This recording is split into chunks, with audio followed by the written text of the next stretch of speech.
Olá, meus queridos irmãos e meus amigos, sejam bem-vindos a mais um vídeo do canal Pastor Ricardo de Oliveira.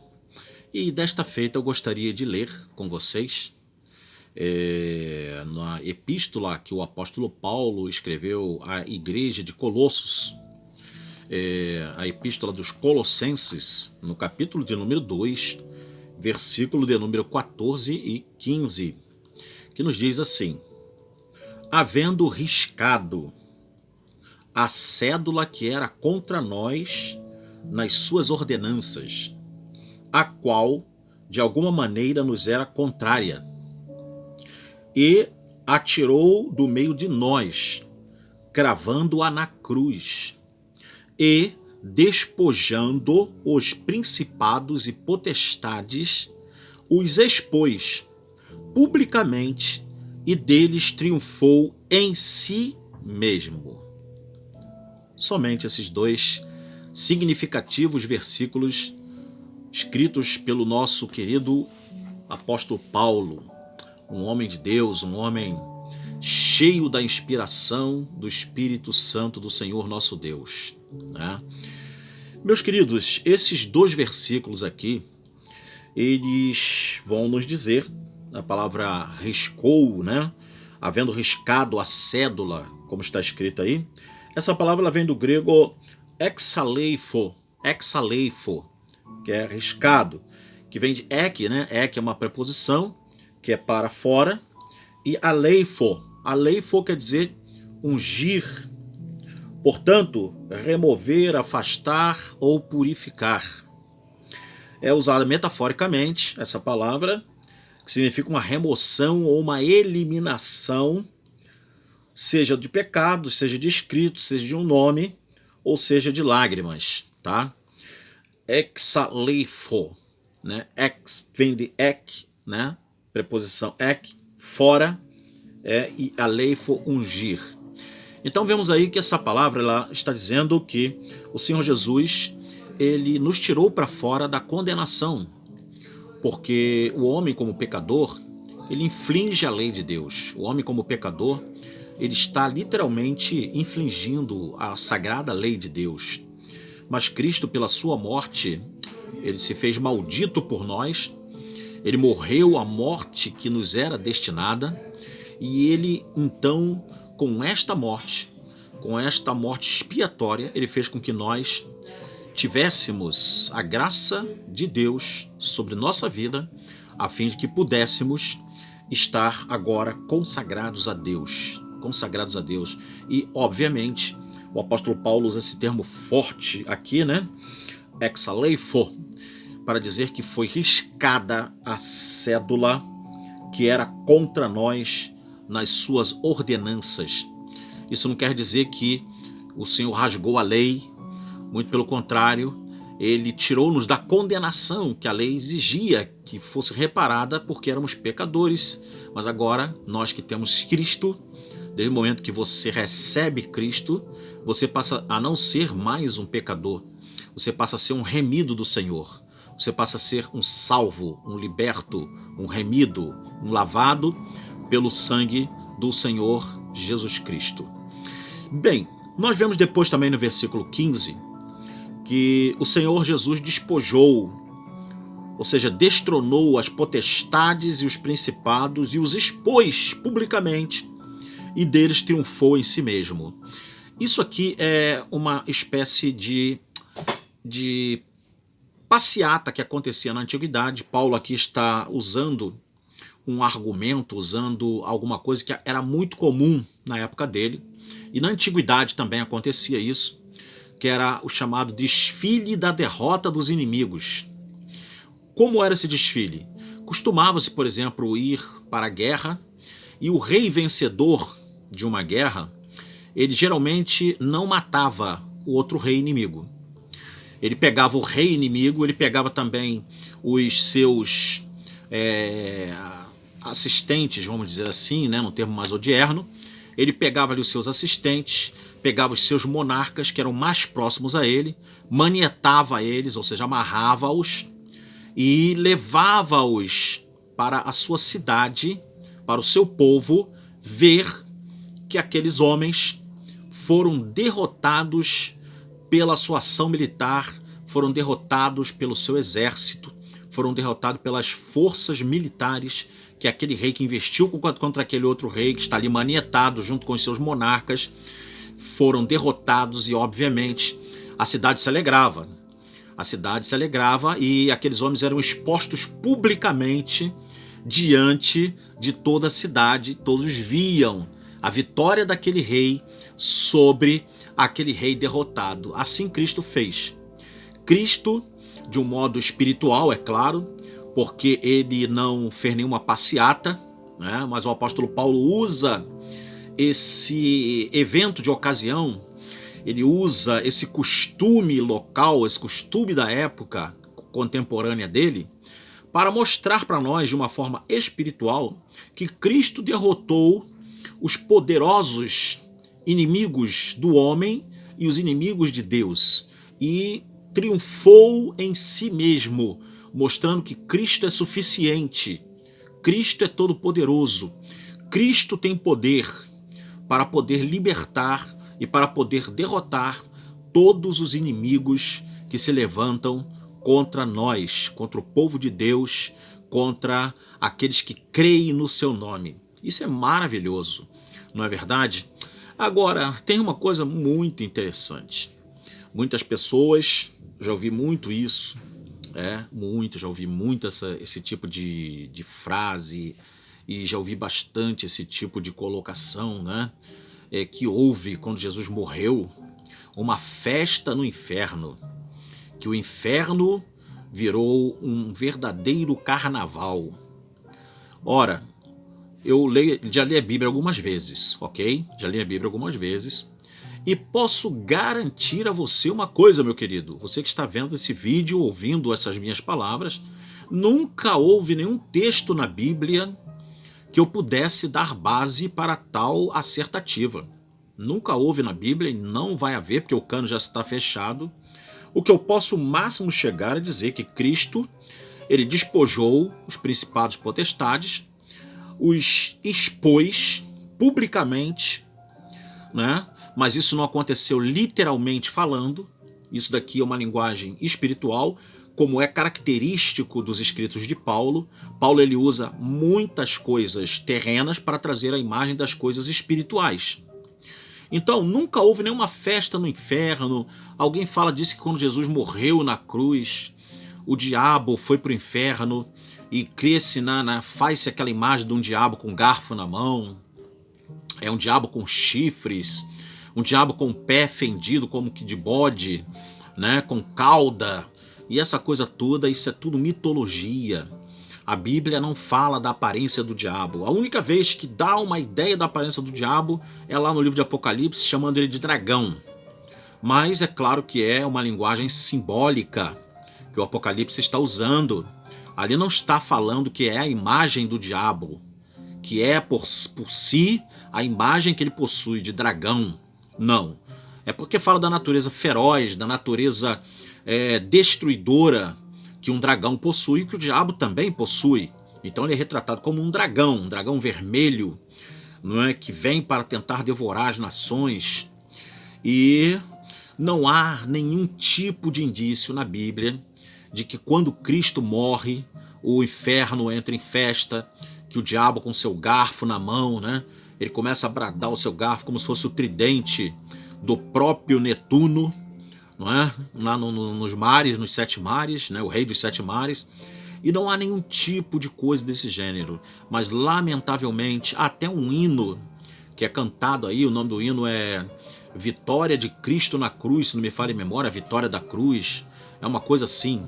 Então, nesse hino diz exatamente que o inferno entrou em festa, mas o inferno depois se decepcionou com Cristo ressuscitado. Olha, isso daí não está em nenhum lugar da Bíblia. E outra coisa também que queremos dizer aqui para vocês: o diabo não está no inferno. Coloque-se na sua cabeça, na sua mente, tá? O diabo não está no inferno. Muita gente fala, o diabo no inferno. Inclusive surgem algumas revelações de festas no inferno, como se o inferno fosse um lugar de boates, né? ou o inferno fosse um lugar de diversões, um lugar de lazer, né? E isso daí não condiz com a verdade, né? E outro, o diabo, o mais importante doutrinariamente falando, tirando todas essas assertativas aqui, que até meia espécie de chacota que eu estou fazendo com essas afirmações que são faladas como se fosse Bíblia, como se fosse doutrina, mas doutrinariamente falando, diga-se que o diabo não está no inferno, o diabo está solto. O diabo, ele é o príncipe das potestades do ar. O apóstolo Paulo diz isso lá na epístola que ele escreve aos Efésios, capítulo 2, chamando-o de príncipe das potestades do ar.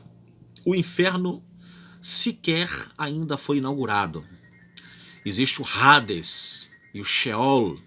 O inferno não foi inaugurado ainda, ok? E sendo que a palavra inferno, a bem da verdade, não é uma palavra que está nas escrituras sagradas, né? As traduções que são feitas, que colocam inferno, na verdade deveriam colocar a palavra Hades, ou Hades, como muitos falam, né? Ou Sheol, no hebraico, que seria mais condizente, e não inferno, porque inferno já é latinizar as escrituras gregas e as escrituras hebraicas. Tá? Quando você bota inferno, que a palavra inferno é uma palavra de cunho de origem latina. Então, quando você põe na Bíblia a palavra inferno, você está latinizando, né? Ainda que as versões latinas sejam maravilhosas também. Não estamos menosprezando a versão da Vulgata, principalmente, que foi uma versão e é uma versão maravilhosa, uma versão usada, inclusive, oficialmente por muitas igrejas católicas, a versão Vulgata latina, e é uma versão muito boa, até porque foi de um homem muito versado, e foi ajudado esse homem, né, São Jerônimo, chamado São Jerônimo, Jerônimo, né, ele foi ajudado, inclusive, por peritos judeus, muita gente não sabe disso, mas Jerônimo ele teve o auxílio de judeus para poder traduzir as escrituras, principalmente as hebraicas, as escrituras hebraicas, e teve auxílio de escribas também para poder. Ele não fez as coisas sozinho para fazer a tradução, não, tá? A bem da verdade, méritos dele, que leva o nome dele, mas ele teve ajuda, assim como ajuda, ela é bem-vinda em todos os ramos da nossa vida. Não devemos desprezar boas ajudas. Então, não cometa esse erro, dizer que teve festa no inferno quando Jesus morreu, e tem gente que diz que houve um carnaval. Só falta dizer que houve roda de samba, batucada, cerveja e pagode, né? E só falta dizer também que houve até desfile de escola de samba e carnaval generalizado lá no inferno. Não houve nada disso, meus amigos. Muito pelo contrário.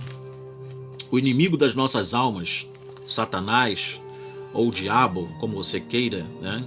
Satanás é uma palavra hebraica e diabo já é uma palavra grega, diabolos, quer dizer caluniador, acusador, né? Fala da natureza acusatória do nosso inimigo e da natureza difamatória que ele tem, né?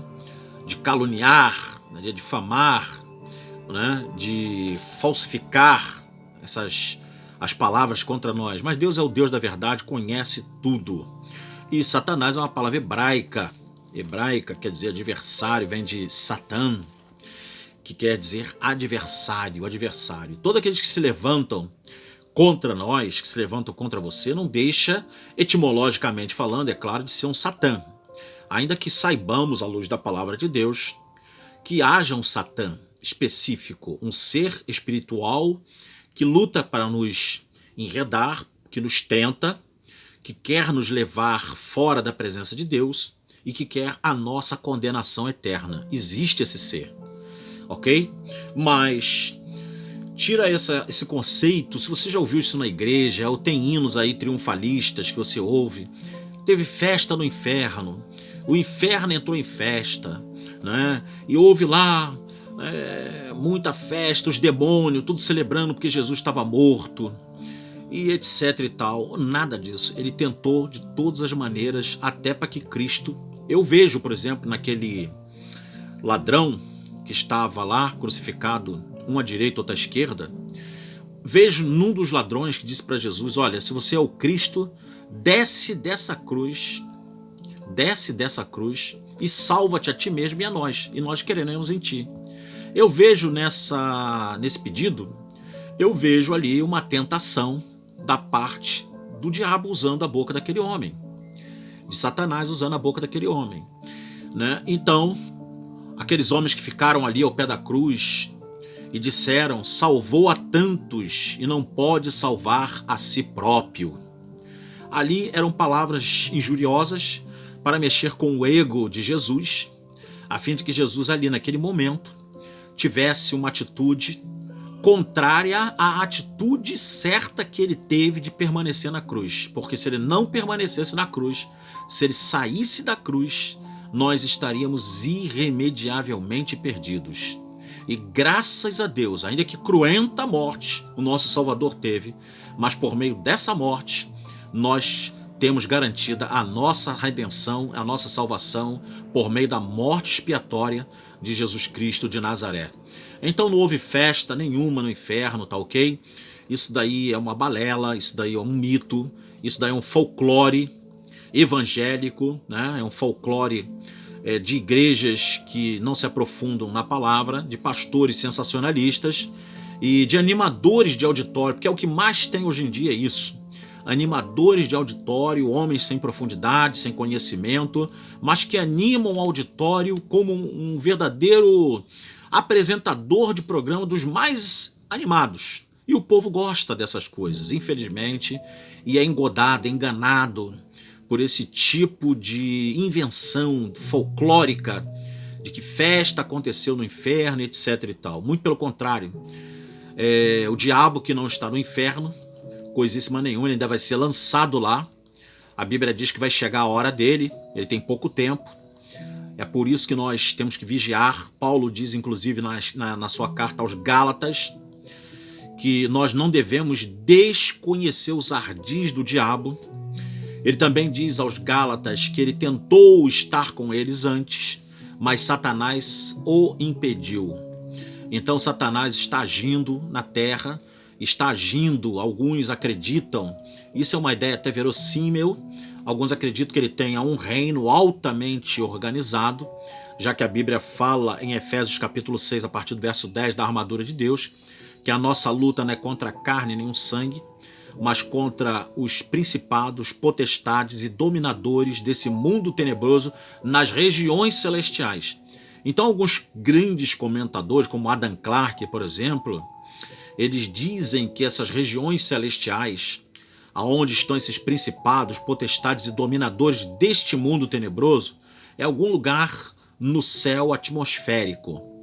É claro que isso aí, lentes, lunetas, telescópios não vão ver, porque são seres espirituais da maldade. Mas, olhando para um lado espiritual, isso é verossímil. Não é algo assim que eu possa falar que é de todo para ser descartado ou dizer que isso daí pega, rasga e não leva em consideração, que temos que levar realmente em consideração esse tipo de conceito, que haja um império, um reino do mal. Tanto é que Paulo, inclusive escrevendo aqui aos Colossenses, tá? Paulo, ele traz uma declaração aqui muito interessante. Capítulo 1 de Colossenses, versículo 13, diz assim: Jesus nos tirou da potestade das trevas, olha aí, e nos transportou para o reino do Filho do seu amor. Ou seja, está dizendo aqui, né, que Jesus nos tirou da potestade das trevas. Algumas traduções, nesse versículo 13, dizem o seguinte: ele nos tirou do reino das trevas e nos transportou para o reino do Filho do seu amor. Então há algumas versões, inclusive versões inglesas e algumas versões também em alemão, que trazem essa assertativa aqui, dizendo que ele nos tirou do reino das trevas, mostrando que se há um reino das trevas, obviamente esse reino não é bagunçado. Esse reino, ele tem uma hierarquia, ele tem dominadores, potestades, principados, dominadores do mundo tenebroso, né? Ou seja, toda uma hierarquia satânica, demoníaca, diabólica, que está nesse reino, atuando nesse reino contra os homens. Contra os homens. Então o mundo espiritual é real, ele existe, mas invencionices não existem. Elas são apenas frutos de mentes imaginativas que ficam caçando sempre alguma coisa para poder trazer para o povo, para animar o povo e fazer o povo dar glória a Deus e aleluia. Quando na verdade, glória a Deus e aleluia é alguma coisa natural daqueles que amam a Deus e o glorificam, principalmente com a vida. Porque a glória de Deus está na vida.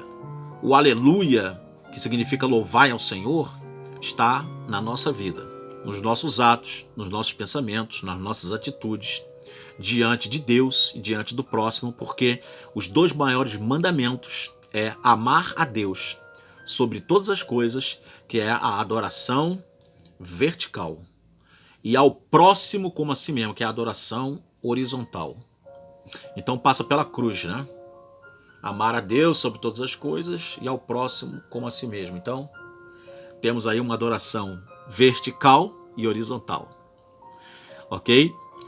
Então, se esse vídeo ajudou você, te abençoou, te deu aí uma palavra que você gostou, clique aí, dê o seu joinha, inscreva-se no canal, você que assistiu esse vídeo, se inscreve aí no canal, tá? Se inscreve, tá bom? Você não tem nada a perder. Escreve aí teu nome, bota lá, vai aparecer em vermelho lá quando tu vê o vídeo, inscrever-se, toca lá, inscreva-se no canal, que isso vai abençoar a tua vida. Ainda vou produzir muitos e muitos vídeos aqui. Deus vai abençoar. Quem sabe esse vídeo está servindo agora para a tua vida. Quem sabe um outro que eu vou trazer aqui vai servir para uma situação que você está vivendo. Enfim, serão muitos e muitos vídeos. Estamos apenas começando, até porque o canal é novo também. O canal ainda vai fazer 2 meses, tem 1 mês e alguns dias. Então glorifico a Deus por cada inscrito desse canal, glória a Deus pela tua vida, muito obrigado, meus amados irmãos, minhas irmãs, meus amigos, seja você cristão ou não cristão, porque há não cristãos aqui inscritos no canal, são de outros credos, mas eu glorifico a Deus pela sua vida, por esse voto de amizade e por você estar ouvindo aqui a mensagem da palavra de Deus. Isso só vai te fazer bem, pode ter certeza disso. E só vai te abençoar, não vai trazer mal algum sobre a tua vida, só vai trazer bem. E aqui, como nós falamos, esse canal não é um canal para debater, não é um canal para beligerância, não é um canal para atacar ninguém, não é um canal para aqui ficar alfinetando religião de A ou de B, apenas é um canal para pregarmos e ensinarmos as verdades das Sagradas Escrituras, conforme diz o slogan do canal, resgatando a verdade das Sagradas Escrituras com Ricardo de Oliveira, no caso, esse que vos fala aqui, ok?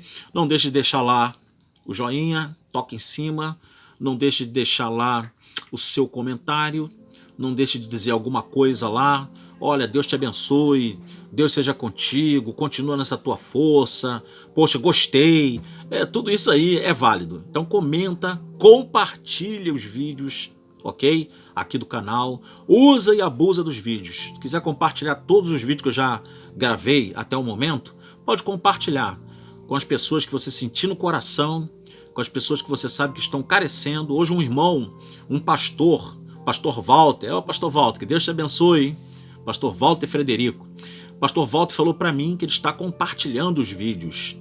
E as pessoas com quem ele está compartilhando, elas estão pedindo mais e mais vídeos. Estão falando assim, tem mais, manda mais vídeo. Então, pastor Walter, fala para essas pessoas também, que estão vendo os vídeos, para elas se inscreverem no canal, ok?